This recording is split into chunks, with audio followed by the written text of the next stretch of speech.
paps, may ginagawa tayo na L300. Ayan. Tapos papalitan na nga rin natin itong compressor, ano yung mas malaki na para talaga mas maganda yung lamig. Ayan. Pag gusto nyo pong magpagawa ng aircon, magpalinis, yan, pasya lang po kayo dito sa aming auto shop. Ayan. Siyempre pag magpapalit tayo ng compressor na mas malaki, papalitan natin yung bracket. Tapos yung evaporator natin dito mga idol, yan nilinisan na natin yan, tsaka yung blower yan, nandito po yan sa likod do. Yan na nga yung evaporator natin sa harap po, bago na pinalitan na natin para talagang walang leak. Okay, kaya mga paps, ito yung pinalitan natin na evaporator, no? Kaya pagka may leak talaga, mas maganda palitan na natin. Tsaka kung ito yung malaking butas, oh. Kaya pagka may butas talaga, mas maganda palitan. Pero ito pwede pa naman tong reparin mga paps, oh. Kaya lang inaano natin, baka hindi na rin tumagal yung evaporator na to dahil sa medyo matagal na rin po siya. Eh mga paps, bali dito natin tinanggal yung evaporator na yun, oh. Ang L300, dalawa po kasi, meron sa harap tsaka sa likod. Ayan.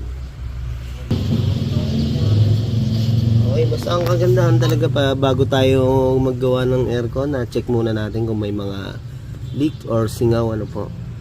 Siyempre pagka naikabit na natin, dino-double check natin kung talagang wala na po siyang leak, para hindi naman doble-doble yung gastos sa yung trabaho. Ito pala yung ating compressor ng L300, masyadong maliit, kaya talagang minsan mahina yung lamig, ano? Talaga, no? Kaya ang ginawa natin, pinapalitan natin ng mas malaking compressor para mas malamig. Pinabago natin yung bracket ng compressor. Ayun, kukunin muna natin sa machine shop mga paps, no? Mga paps, yung pinagawa namin bracket. Matibay naman. Mga paps, ito na yung compressor natin, no, na ipapalit, ano. Ayan.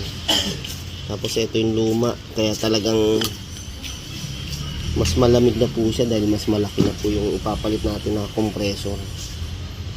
Kaya sa gusto nga magpapalit ng compressor, yung gusto mas malamig pa, yun ang mga ginagawa natin ngayon. Papalitan natin ng compressor, tapos i-convert po natin yung mga bracket, kasi ito yung bracket nyo, apat. Ito yung original niya, medyo kaya maliit lang, ano. Kaya nagpa-convert tayo ng sasalpakan niya talaga. Okay mga idol, natapos na nga namin i-convert yung aircon ni boss, no. Kaya tignan natin kung talagang ayun, no, lamig, oh. Wow, lakas ang aircon. Boss, ito tingnan mo, oh. Yan, no, dito lakas talaga ng lamig niya, oh. Ang lamig, ah. Oh, ang lamig, ano. Oh. Laki ba naman ng compressor, eh. Oh. Pwedeng kala mo van na commuter, eh. Hindi Ayan. masira yung karga mo rito. Oo. Yun lang talaga, may Number 1 pa lang yan. oo. Nandiyan. Ano ba number to? Number kaya pala nilaksan pala, eh. Ayan mga idol, sulit yung lamig na mga pinalitan natin dito sa aircon ni boss. Talagang pinalitan na natin lahat, pati yung mga linya ng hose, no. Kaya number 1 pa lang talaga malamig na, no. Kita natin yung moist pati sa loob. Ayun mga paps, pasya lang po kayo dito sa aming AE Car Care Services. Sa gusto magpa-cleaning ng aircon, tsaka magpagawa. Ayan nga, tsaka pre-check up tayo mga idol, ano po.